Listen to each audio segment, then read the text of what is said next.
What's going on, guys? It's Brandon back here again for the fourth playoff series preview today, and probably in the past 25 minutes. So let's start off by saying I don't know how I didn't mention Jack Eichel or Mark Stone in the last playoff preview. Completely forgot about them. Eichel, I know I did because I really had nothing to say about them. He just wasn't the world beater that he was in Buffalo in some seasons. Maybe it has something to do with the surgery.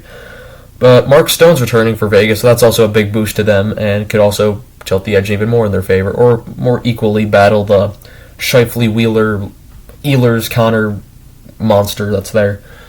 And I also had Pietrangelo. Didn't even mention him either. But now we're moving on to Edmonton and LA.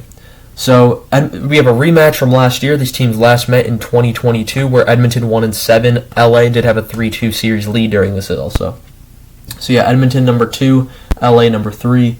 Edmonton finishes the season 50-23-9 with 109 points. LA finishes 47-25-10 with 104 points. Edmonton finishes second in the Pacific, second in the West, 6th in the league. LA finishes third in the Pacific, 5th in the West, 10th in the league. Goals for: Edmonton scores 325, along with that having the league's, since the stat of power play percentage has been tracked, the best power play in the history of the league. That is going to be crucial. In fact, I'm going to write that up on the board as a factor now, because I completely forgot about that until I said it. Goals against Edmonton for 260. Goal differential plus 65. For LA, goals for 280, goals against 257, goal differential plus 23. Meetings during the season. So in Edmonton on November 16th, 2022, LA wins 3-1. And then on January 9th in LA, 2023, LA wins 6-3, so they're up 2-0 in the season series. However, in Edmonton on March 30th, 2023, Edmonton wins 2-0, and then on April 4th, 2023, in LA, Edmonton wins 3-1, so it's even season series. Factors for Edmonton: star power, offense, power play. McDavid, Draisaitl, Nugent-Hopkins, Hyman.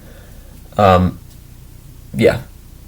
Honest to God, LA in this, and I said this last year, I picked Edmonton in 5 last year. It ended up going 7, and I still don't know how it ended up going 7. It's kind of similar for me this year. I mean, LA is a better team than they were last year. They also have Drew Doughty, because last year they didn't have Drew Doughty in the lineup because he was out injured. You also have goaltending from Jonas Korpisalo and Gavrikov were added at the deadline. Edmonton, of course, adds Ekholm to get up their defense, trading away Tyson Barrie. So I think these teams, the tilt goes to Edmonton, and Edmonton, I think, is going to be doing pretty well in these playoffs. If they have to get through LA first, I am pretty confident that they can do so. I'm going to say Edmonton takes this series, meaning I will take the higher team, the higher seed, in every first-round series. And I know that's usually a recipe for disaster because the higher seed never always wins, but there's a first time for everything, so maybe I'll be right. Of course I won't. Me and predictions never seem to end up well. But that's really going to be all I have for you this one. It's going to be a McDavid show, and we'll see if he can do what he did in the regular season in the playoffs along with him and Draisaitl. Last year in 3 rounds, both of them were unbelievable. We'll see if they can repeat that performance.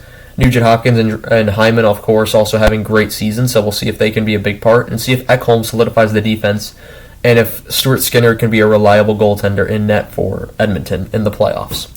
And of course, they have Jack Campbell, who, played with Toronto in the playoffs and looked fine, but in this season, Edmonton just has not been great for him. So that's going to be all I have for you guys in this one. To end off the Western Conference, we'll be moving over to the East now, and I shall see you guys in the next one. Goodbye.